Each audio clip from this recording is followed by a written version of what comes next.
থেকে এসেছি বন্ধুরা, সকাল থেকে এসেছি বন্ধুরা, বস্তায়ও ভরে রাখছি আর ব্যাগে ঘুরাচ্ছি, ব্যাগে করে নিয়ে ঢালতেছি বস্তাতে বন্ধুরা। খাবার টাবার নিয়ে চলে এসেছি, খাবার টাবার এখানেই খেয়েছি, ভাত নিয়ে এসেছি, ভাত এটা তো এখানেই খেয়েছি। আর তোমাদেরকে ডান্সের ভিডিও দিতে পারলাম না, আজকে একটা ব্লগ ভিডিও শেয়ার করলাম বন্ধুরা। কি মাঠে বাতাস দিচ্ছে বন্ধুরা, কি মানে বাতাসে ঠান্ডা লেগে যাচ্ছে। কদিনই আসতেছি মাঠে,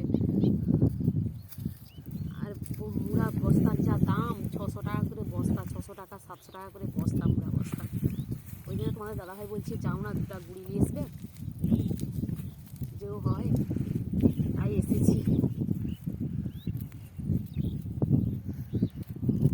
চলে আসো বন্ধুরা, কে কে আমার সঙ্গে মুড়া ঘুরাবে চলে আসো বন্ধুরা। টাটা, বাস এইটুকুই।